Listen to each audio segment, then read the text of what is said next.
Hola, muy buenas tardes. Yo soy Oscar Daniel Martínez Macías, soy médico ginecólogo y especialista en medicina fetal, egresado del Instituto Nacional de Perinatología. El día de hoy vamos a presentar una plática que se llama Neuroprotección prenatal con sulfato de magnesio. Platicamos con el doctor Daniel acerca del tema. Nos pareció muy importante empezar a introducir este tipo de estrategias en favor de mejores resultados perinatales. Muchas gracias al doctor Daniel y a Leslie por el apoyo.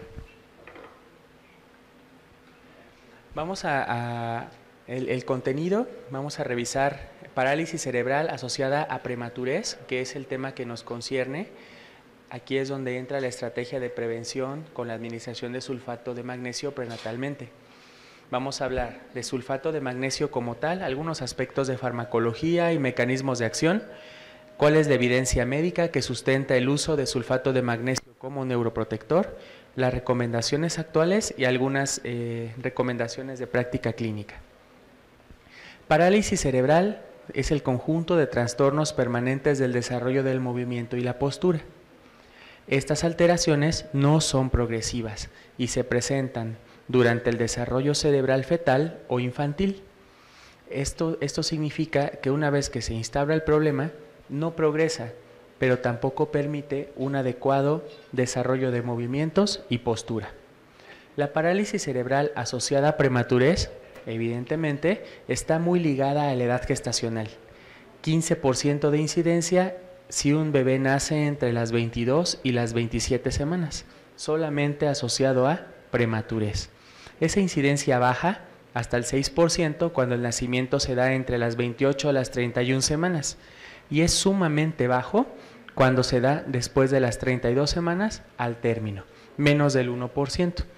Este es el punto inicial para la administración de sulfato de magnesio, por lo tanto, desde aquí vamos observando que la administración de sulfato de magnesio debe de considerarse hasta las 31 semanas con 6 días. Este es el riesgo de parálisis cerebral en un recién nacido pretérmino en comparación con uno de término. El riesgo, por ejemplo, es de 80 veces para un recién nacido menor de 28 semanas, 46 para uno de 28 a 30, de 30 a 33, 8 a 14. Y observen cómo a partir de la semana 34 ese riesgo baja considerablemente. Entonces, vamos ligando parálisis cerebral con prematurez y edad gestacional. El mecanismo de acción, o más bien el mecanismo fisiopatológico por el cual ocurre parálisis cerebral es el siguiente: fluctuaciones en el flujo sanguíneo que desencadenan hemorragia intraventricular, la hipoxia perinatal que se asocia a la leucomalacia, así como los mecanismos inflamatorios. Por estas situaciones, los bebés pretérminos están más propensos a desarrollar parálisis cerebral. ¿Cómo actúa el sulfato de magnesio para evitar esos problemas? El sulfato de magnesio cruza la barrera placentaria. En modelos animales, una vez que se ha administrado el sulfato de magnesio, a partir de las siguientes 2 horas ya tenemos concentraciones en el feto y la excreción es renal. Importante para aquellas pacientes que tienen alguna patología renal considerar la administración de sulfato de magnesio. La aplicación clínica de sulfato de magnesio es un antiepiléptico, se utiliza en algún tipo de arritmias ventriculares y en episodios de asma. En obstetricia lo asociamos mucho a eclampsia como prevención de crisis convulsivas y como uteroinhibidor. Anteriormente el sulfato de magnesio era uno de los medicamentos que aplicábamos cuando hospitalizábamos a las pacientes, aplicábamos sulfato de magnesio como uteroinhibidor. Ya vimos que no funciona como tal, pero esa es una de las herramientas en las que se utilizaban. Ahora, ¿cuál es el mecanismo de acción del sulfato de magnesio como neuroprotector? Estabiliza el efecto vasoactivo, es decir, controla el tono vascular en el feto.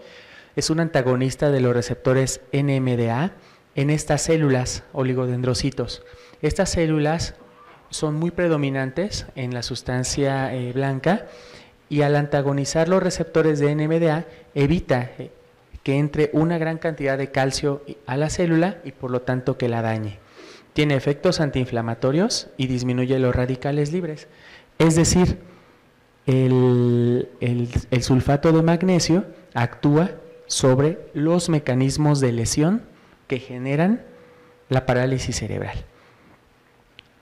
Ahora, ¿cómo nace la idea de utilizar sulfato de magnesio como un neuroprotector? Recordemos que nosotros lo utilizábamos como un autoinhibidor. Entonces, a través de estudios observacionales se determina una menor incidencia de parálisis cerebral infantil y muerte en fetos que habían estado expuestos al sulfato de magnesio versus otro tipo de autoinhibidor. A partir de ahí se realizan estudios clínicos aleatorizados con resultados hasta cierto punto contradictorios. Ahora los vamos a mencionar. La evidencia médica que sustenta el uso de sulfato de magnesio como neuroprotector se basa en estos estudios observacionales, casos y controles y cortes. Estos estudios son iniciales. En estos estudios hubo hasta cierto punto una heterogeneidad en los esquemas de neuroprotección del sulfato de magnesio y también en las semanas de embarazo en las que se aplicaban. Pero en algunos de ellos se lograba observar cierta reducción de parálisis cerebral cuando los fetos habían estado expuestos a sulfato de magnesio. A partir de estos estudios, que son en la década de los 90, surgen 5 estudios clínicos aleatorizados. En estos 5 estudios, 3 de ellos demuestran que sulfato de magnesio se asocia a neuroprotección. Y surgen unos metaanálisis, el último en el 2016, donde ya se establece una recomendación franca para el uso de sulfato de magnesio como neuroprotector. Dentro de los estudios clínicos aleatorizados encontramos el estudio ACTOM. Este estudio se realiza en el 2003 en Australia, se publica en el 2003 en Australia, con pacientes menores de 30 semanas, con embarazo menor de 30 semanas, cuyo parto se desencadena en menos de 24 horas. En este estudio, la discapacidad motora gruesa, es decir, por ejemplo, el hecho de que no pudieran caminar por sí mismos los fetos con estas condiciones, era una reducción o con un efecto protector del 49% cuando se exponían al sulfato de magnesio. Entonces se empiezan a establecer estudios clínicos aleatorizados, por ejemplo donde se da un grupo para sulfato de magnesio contra placebo. El sulfato de magnesio se administra 4 gramos intravenosos, dosis única de impregnación durante 30 minutos. Y ahí, por ejemplo, son embarazos más grandes, menores de 33 semanas, publicado en el 2007. El efecto protector para discapacidad motora gruesa es del 38%. Siguen surgiendo las evidencias. En este estudio BIM, sulfato de magnesio contra solución salina. El sulfato de magnesio se administra 6 gramos intravenosos de dosis de impregnación durante 30 minutos y posteriormente 2 gramos por hora, observando un efecto protector del 60% en embarazos con un nacimiento inminente entre la semana 24 a 30.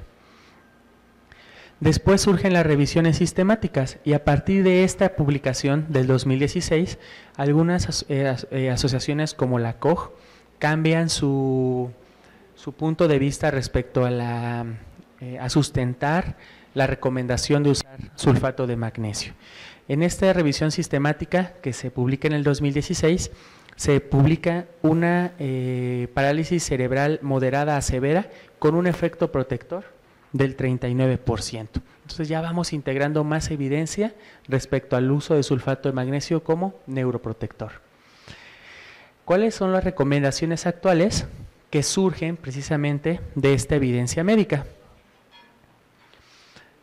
La COG, la sociedad de la COG, en un comité de opinión publicado en el 2010, establece que los estudios no encuentran un beneficio en cuanto a su resultado primario, que es parálisis cerebral. Entonces, en el 2010 se establece como algo muy contradictorio.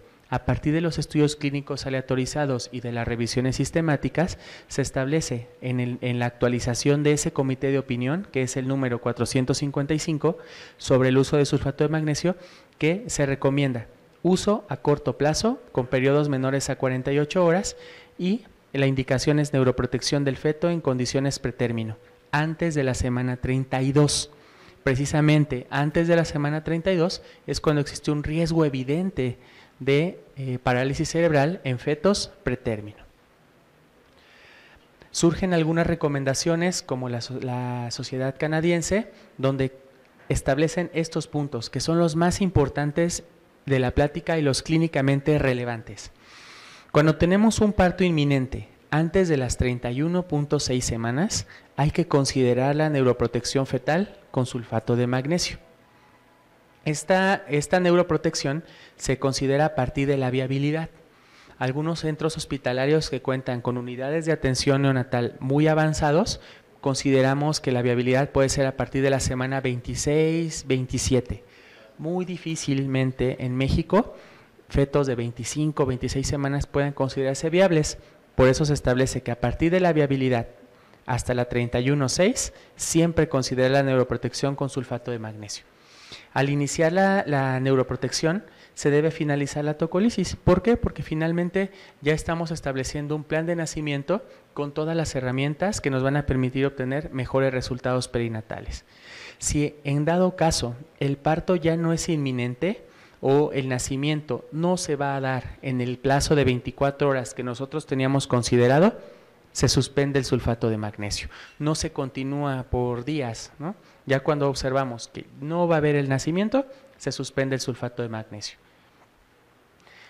El esquema, esto es muy importante. Existen diferentes esquemas de administración de sulfato de magnesio. Es importante considerar que no hay una recomendación realmente fuerte en cuál podemos utilizar. ¿Por qué? Porque también los estudios clínicos aleatorizados, éticamente no podríamos decir a un grupo lo vamos a someter a un esquema, a otro grupo a otro esquema, sabiendo que los resultados perinatales pueden dejarnos en un mayor riesgo de parálisis cerebral. El esquema más recomendado por los diferentes consensos es aplicar 4 gramos intravenosos en 30 minutos como una carga. Recordemos que el sulfato de magnesio, las ámpulas de sulfato de magnesio están en 10 mililitros. Lo que se hace generalmente es aforar estos 4 gramos en 60 mililitros de solución. Se ponen en una bomba de infusión en 30 minutos. Una vez que logramos esta dosis de carga, vamos a iniciar nuestra dosis de mantenimiento 1 gramo por hora, es decir, 10 mililitros aforados en 90 de solución hasta el nacimiento. ¿Cuánto tiempo debemos de esperar? Por ejemplo, una paciente con ruptura de membranas. La paciente con ruptura de membranas no es candidata a un manejo conservador, digamos, a largo plazo. Por lo menos lo que debemos de considerar en ella es, así como la aplicación de esteroides, iniciar el sulfato de magnesio 4 horas antes del nacimiento. Si la paciente nos lo permite, por ejemplo, en una ruptura de membranas de 29 semanas, aplicamos los inductores de madurez, descartamos que haya algún proceso infeccioso, esperamos la latencia de los esteroides y si programamos la cesárea, por lo menos debemos de iniciar el sulfato de magnesio 4 horas antes del nacimiento. Ojo, no se debe de administrar un curso de repetición cuando lo hemos suspendido porque el parto pretérmino se autoinhibió, la amenaza de parto pretérmino, y tampoco debemos de retrasar el nacimiento para administrar el sulfato de magnesio. Esto, por ejemplo, en casos de preeclampsia con datos de severidad o alguna coriamnionitis, cuando tenemos ese tipo de diagnósticos, no debemos de retrasar el nacimiento justificándolo por la administración de sulfato de magnesio. Algunos consejos clínicos o prácticos de esta plática serían: ¿qué efectos adversos maternos vamos a presentar? De los más comunes, rubor, náusea o vómito, sudoración y problemas en el sitio de infusión.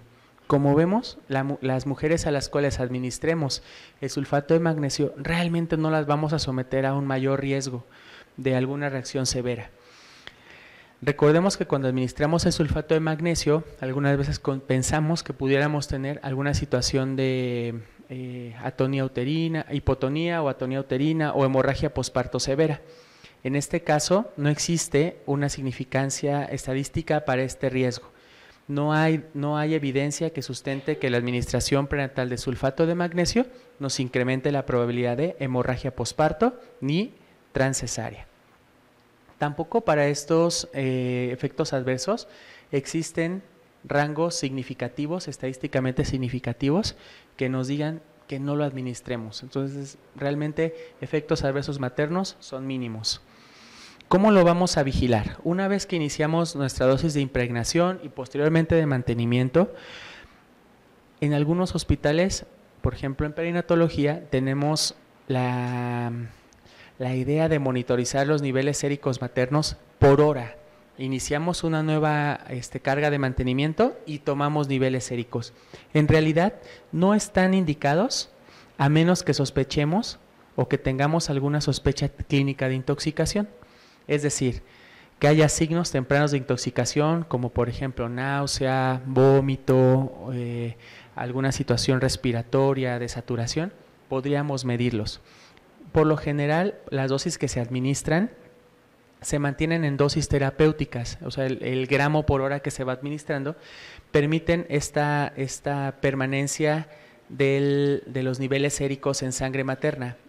De 4 a 8 miligramos por decilitro en sangre materna, prácticamente la madre se mantendrá asintomática.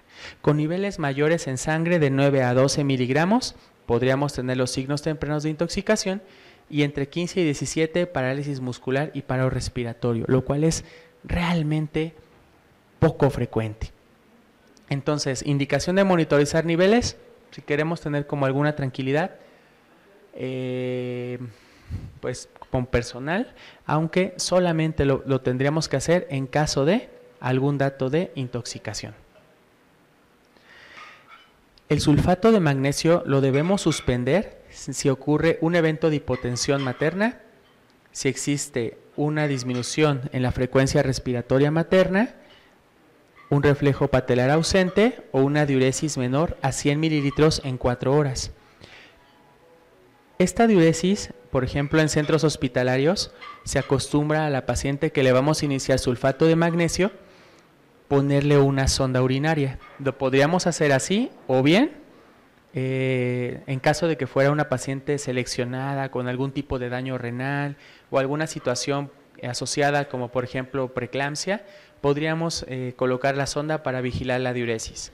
Si la paciente no tiene alguna otra comorbilidad, lo podríamos vigilar mediante la cuantificación de la uresis en el cómodo. Los efectos adversos neonatales tampoco tienen una relevancia estadísticamente significativa. De los más importantes podría ser el Apgar menor de 7 a los 5 minutos, sin embargo estadísticamente no es significativo. Eventos de convulsiones asociados a la exposición prenatal de sulfato de magnesio tampoco es significativo, y el síndrome de dificultad respiratoria no lucen como algunas limitantes que nosotros pudiéramos tener para administrar sulfato de magnesio a las mujeres que ya van a tener un parto dentro de las siguientes 24 horas y que se encuentran antes de las 32 semanas.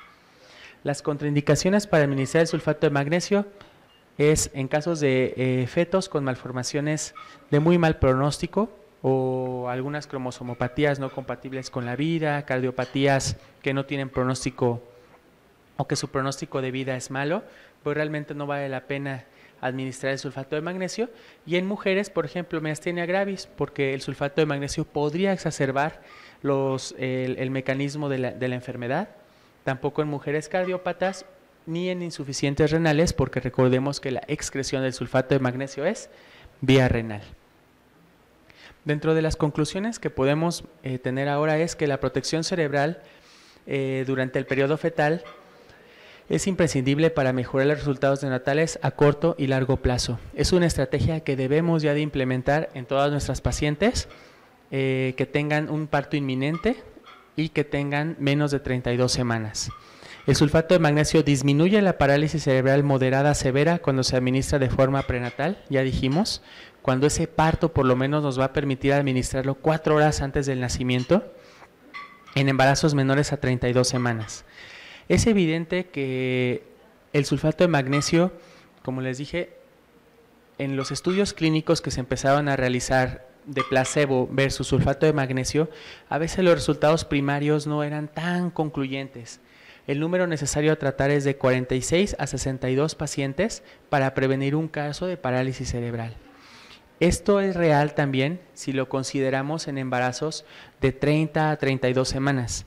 Entre más pequeño es el embarazo, menor es el número de pacientes necesarios a tratar, porque la incidencia de parálisis cerebral es inversamente proporcional a la edad gestacional. La neuroprotección es una medida costo efectiva de trascendencia en obstetricia, sin efectos realmente evidentes en madre o en el recién nacido, y que nos quede como una sugerencia muy clara, de acuerdo a todas las evidencias, que este sería el esquema mayormente sugerido: impregnación con 4 gramos intravenosos en 30 minutos e iniciar una dosis de mantenimiento de 1 gramo por hora por 24 horas hasta el nacimiento. Por lo menos darle una ventana de 4 horas posteriores de mantenimiento de 4 horas antes del nacimiento. Si no va a nacer, si la paciente logramos uteroinhibirla con éxito, entonces se debe de suspender y ya no está considerado, debemos volver a dar una segunda dosis, a menos que el nacimiento pudiera ocurrir posteriormente. ¿Alguna duda que tengan? ¿Alguna duda? ¿Alguna pregunta? Muchas gracias.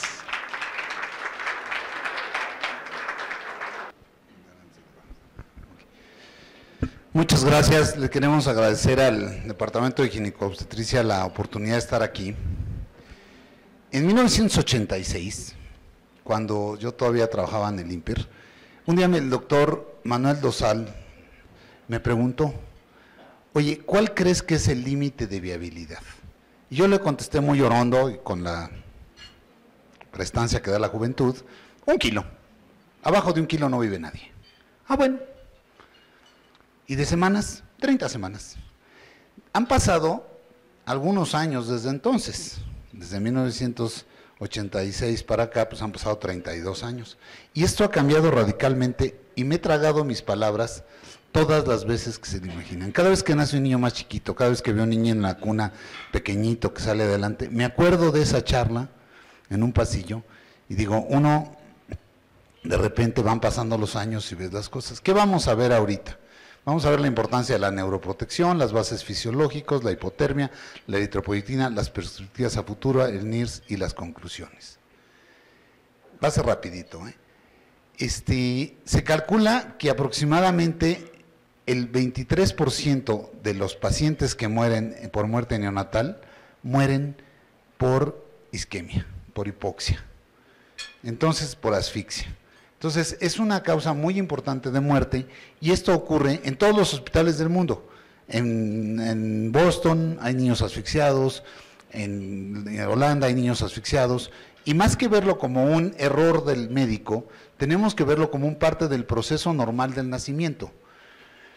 Las muertes por asfixia han ido bajando en este país. Miren, vean, en 1979 teníamos 2.532 muertes por asfixia, en el 2003 tuvimos 1.634, a pesar de que el número de partos se fue incrementando. ¿Pero qué fue lo que ocurrió? ¿Bajó la mortalidad, pero subió la discapacidad? Por supuesto.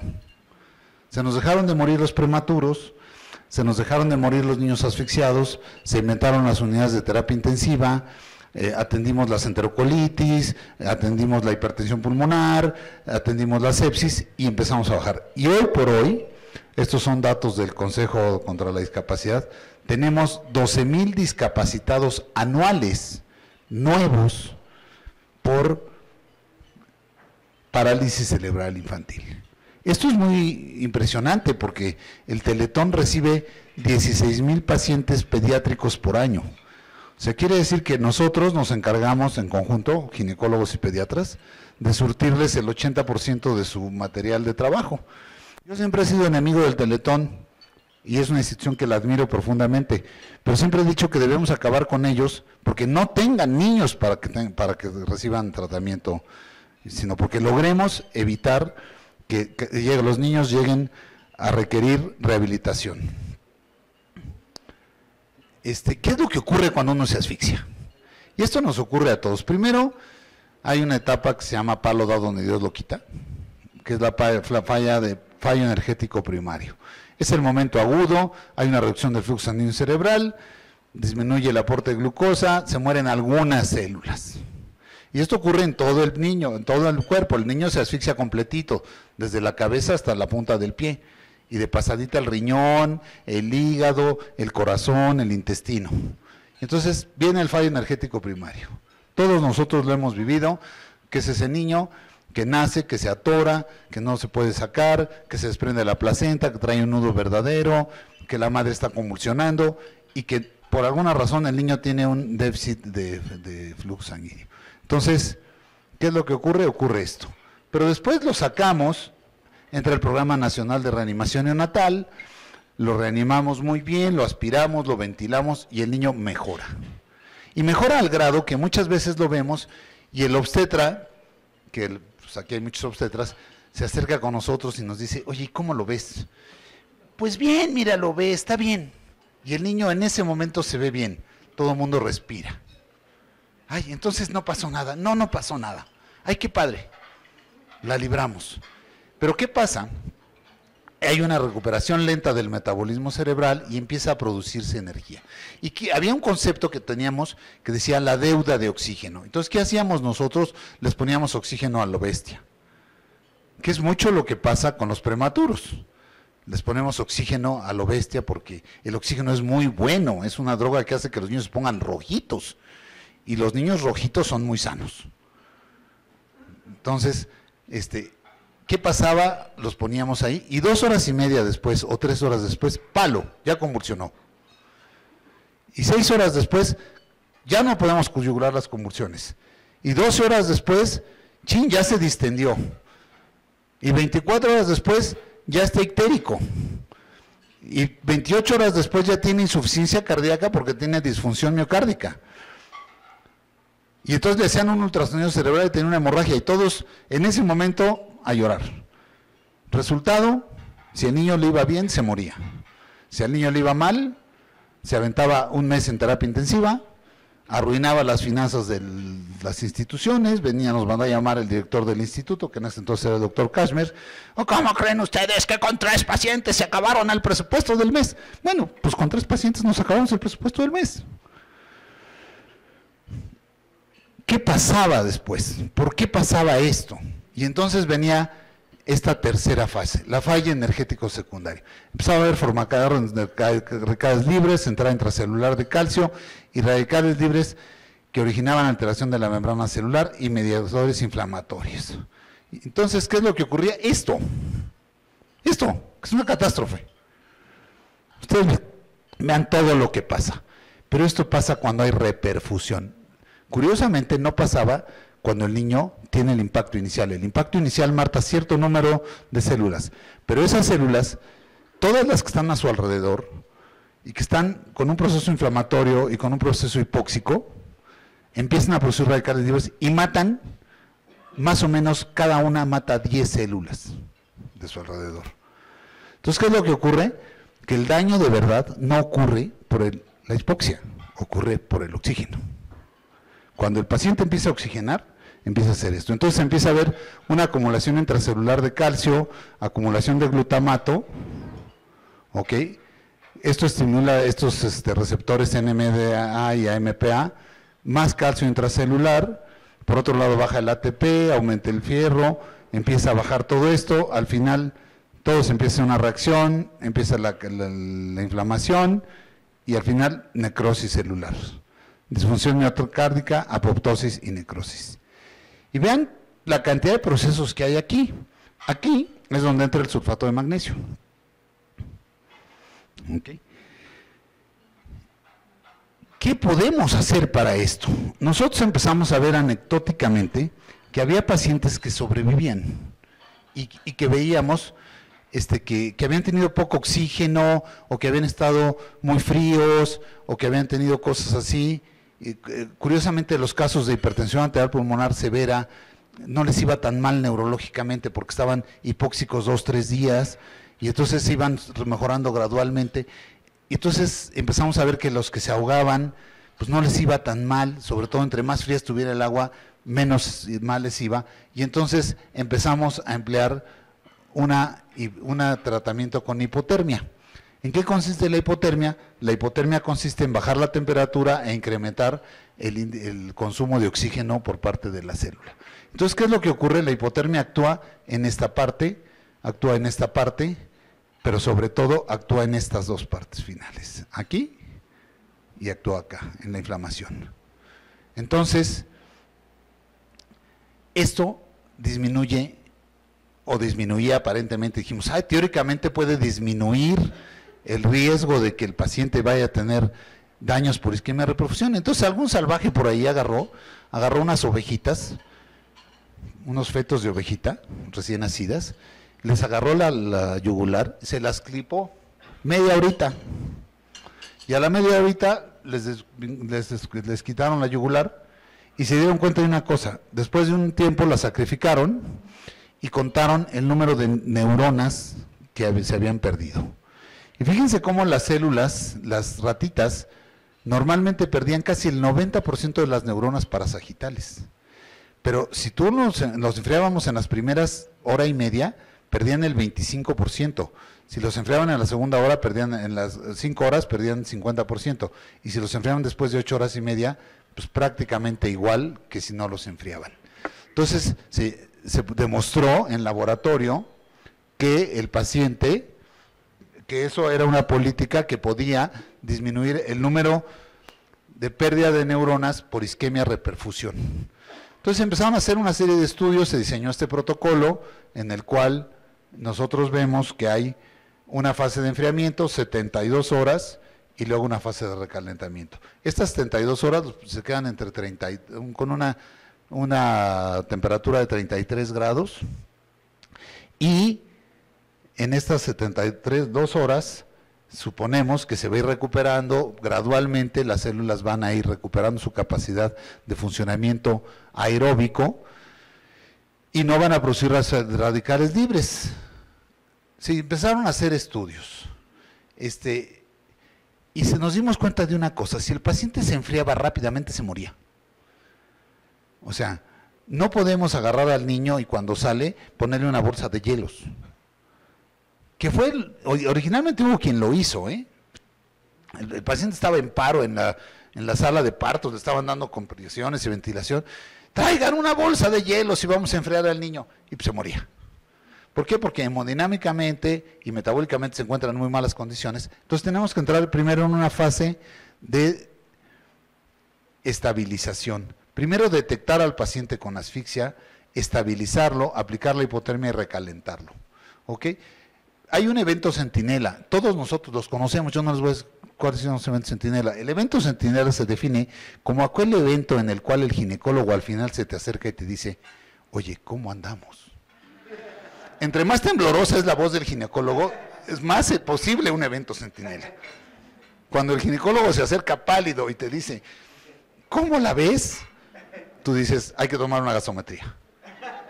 ¿Por qué? Porque la guía de práctica clínica nos dice que si el paciente está asfixiado y lo sometemos se debe someter a hipotermia. Y la forma de determinar si hay que someterlo a hipotermia es tomar una gasometría que debe mostrar acidosis metabólica, menos de 7.15, con un déficit de base mayor de 16, y de una calificación de Sarnat, que es una calificación clínica para decirnos que hay daño. Entonces, en ese momento, si nosotros no lo enfriamos, ahí sí nos van a demandar. Si nosotros lo enfriamos, pues no pasó nada, o sea, fue un accidente y se le sometió al tratamiento que había que hacer. Entonces lo estabilizamos, hemodinámica, ventilatoria y metabólicamente, vemos que no tenga criterios de exclusión. La edad gestacional mayor de 36 semanas ya empieza a ser muy discutida. Ya hay muchos estudios que muestran que los prematuros también se pueden enfriar cuando hay un evento hipóxico franco. Pero por el momento lo aceptado son 36 semanas, 1.800 y nada que haga que el paciente esté muriendo, como una falla orgánica refractaria o malformaciones severas congénitas graves, o al niño que lo vamos a tener que operar, porque tiene un proceso que requiere cirugía. Ok, nosotros desarrollamos un sistema que lo aplicamos también en el Hospital General Ajusco Medio. Todos ustedes han oído hablar de este trabajo, donde ellos nos acogieron allá y van más de 100 pacientes enfriados ahorita en el Ajusco, y se publicó este artículo donde hay un punto muy importante aquí abajo que dice el desarrollo neurológico. El desarrollo neurológico, y esto es una muestra excelente de colaboración interinstitucional, porque todo el desarrollo neurológico cuando lo hicieron en el Instituto Nacional de Pediatría, vemos que cuando se terminó el estudio a los 18 meses, solamente el 10% de los niños tenían parálisis cerebral, a pesar de haber tenido asfixia severa, parálisis motora, y el 6% tenían parálisis mental. O sea, quiere decir que entre el 90 y el 94% de los pacientes asfixiados severamente pueden tener una recuperación que los haga funcionales. Y el 70% pueden tener una vida normal. O sea, es imperativo obtener una gasometría en la primera hora ante el menor caso de duda y, si es necesario, enfriarlo. Nosotros enseñamos un curso también para explicar para enseñar esto de la hipotermia. Ok. Y vamos a ver si corre, porque los videos nunca corren. O cómo corren, a ver si.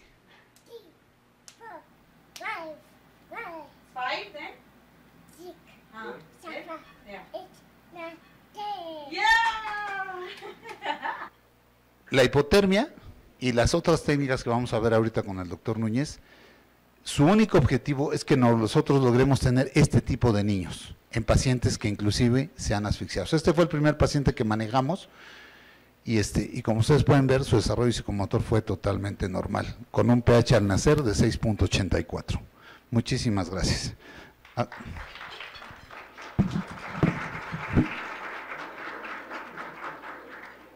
Pues muchas gracias. Vamos a continuar con la segunda parte de las estrategias neonatales que tenemos de neuroprotección. Vamos a hablar un poquito de lo que hacemos, porque obviamente nosotros como neonatólogos tenemos que hacer las cosas de acuerdo al tipo de paciente que tengamos. Vamos a enfocarnos un poquito en cómo vigilamos a los pacientes durante su proceso de estancia en la cuna, qué medidas de intervención tomamos actualmente en el hospital y qué medidas están reconocidas o en estudio.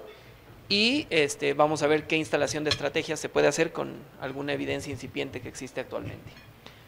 Y lo primero es un poquito de lo que estaban hablando los doctores ahora, y es diferenciar qué tipo de paciente tenemos, porque nosotros no cuidamos de la misma forma a un recién nacido pretérmino, que tiene un riesgo neurológico y etapas de maduración, tiene procesos patológicos múltiples que modifican su neurodesarrollo, a un recién nacido asfixiado, en el que buscamos una limitación del daño y una intervención que se basa en limitar el daño de acuerdo a cierta etapa y cierto objetivo específico. Y la tercera cosa es que también tenemos recién nacidos enfermos en otros órganos y sistemas que tienen repercusión neurológica. Entonces también vamos a ver qué intervenciones nos sirven en la neuroprotección del recién nacido enfermo. En los recién nacidos pretérmino existe un proceso de maduración, ya lo mencionaron los doctores previamente.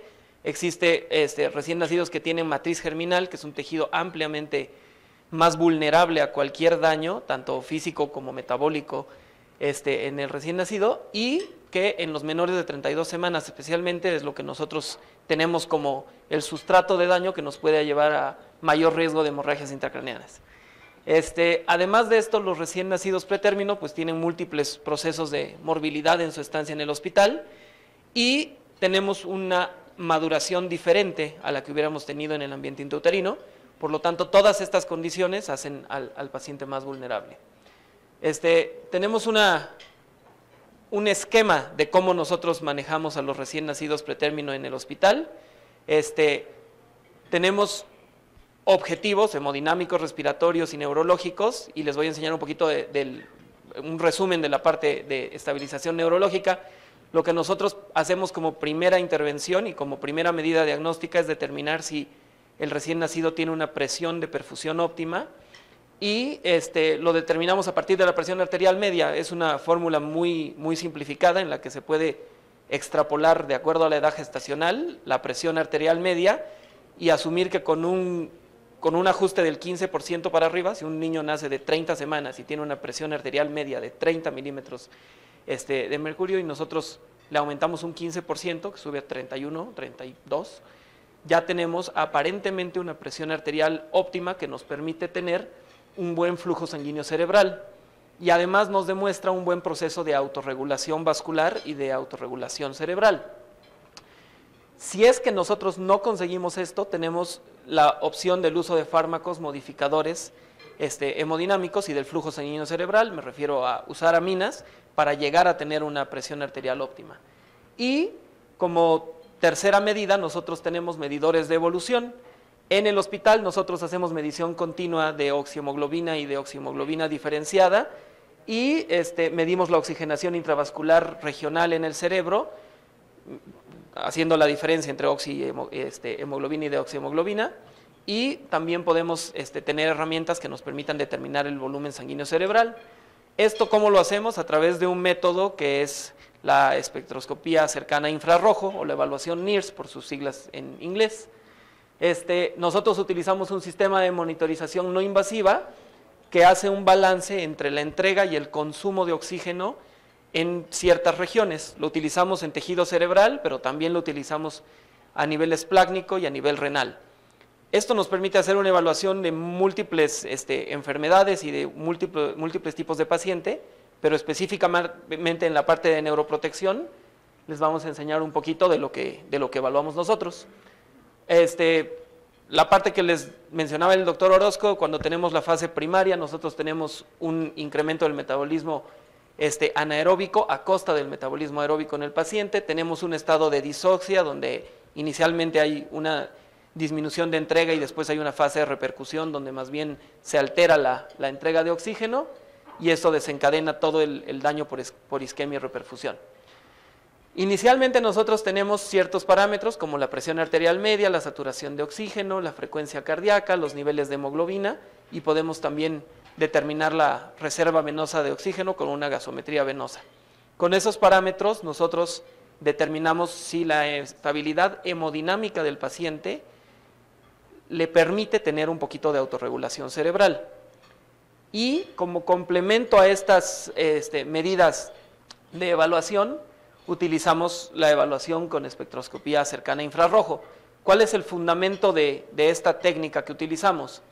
Se utiliza una fuente de luz que emite 2 fotones. Estos fotones van a 2 fotodetectores, que son los óptodos. Es como poner un oxímetro de pulso, pero se pone en tejidos regionales, en el cerebro, en el abdomen para la circulación esplácnica y en la espalda para la circulación renal.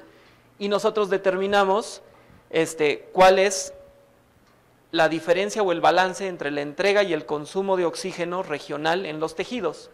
Y a partir de esto y de la saturación, nosotros también podemos determinar cuál es la fracción de extracción de oxígeno tisular. Son medidas complementarias y no vamos a entrar en detalles técnicos. Lo que nos interesaba mucho era que ustedes conozcan las estrategias y los métodos que nosotros utilizamos para evaluación. Como aplicación clínica en recién nacidos pretérmino, pues nosotros vamos a poder monitorizar cambios agudos y también cambios que se dan en diferentes etapas del desarrollo.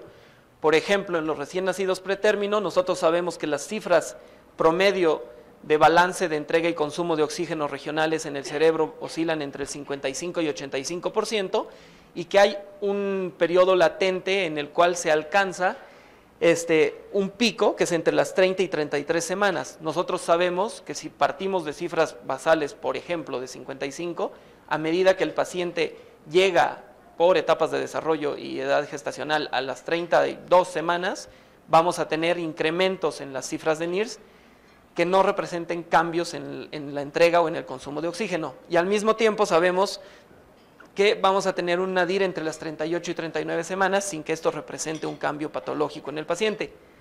Pero si nosotros estamos monitorizando el NIRS, este es el monitor NIRS, nosotros podemos determinar que hay variaciones agudas, que las determinamos en porcentaje, que nos permiten hacer intervenciones rápidas. La experiencia que hemos tenido al respecto en el hospital es que cuando tenemos cambios en el NIRS, se nos adelantan incluso los cambios de saturación en el oxímetro, porque el NIRS no trabaja con fluctuaciones de pulso, a diferencia del oxímetro.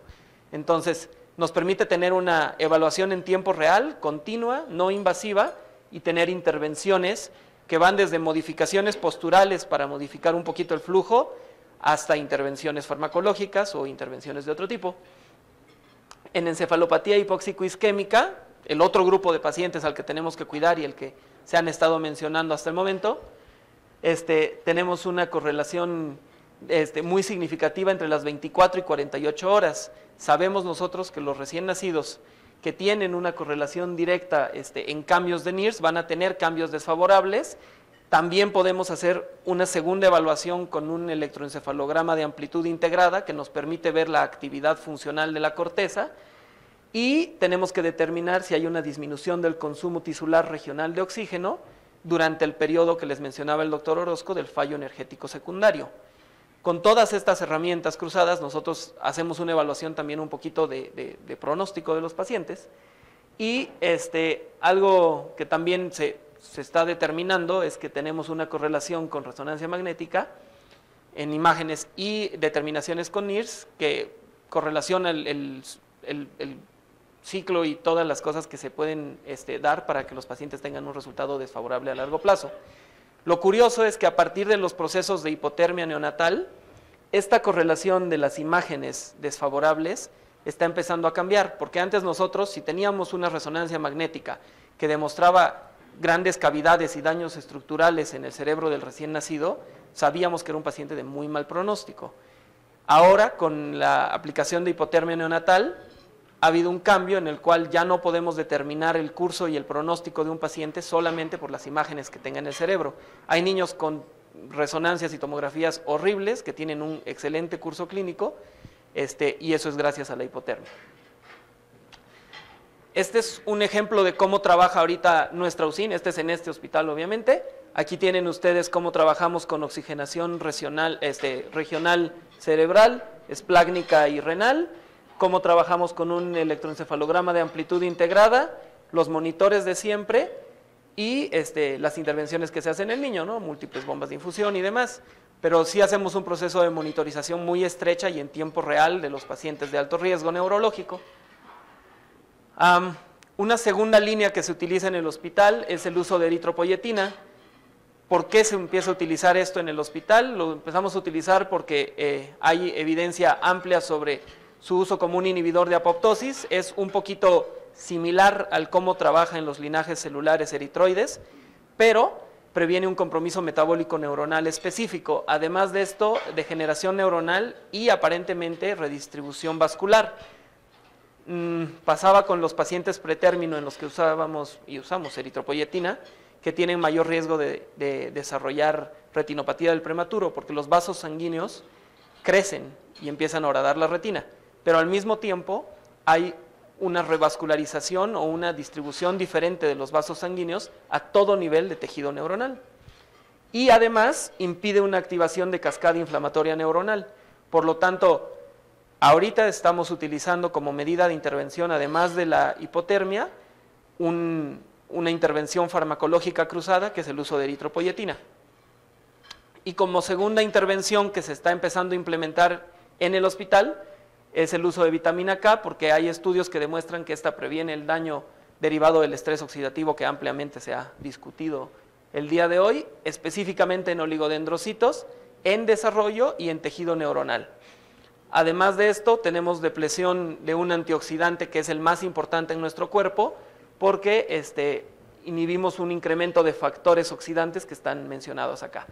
Y el mecanismo, cómo hace esto la vitamina K, es como un cofactor de glutamil carboxilasa.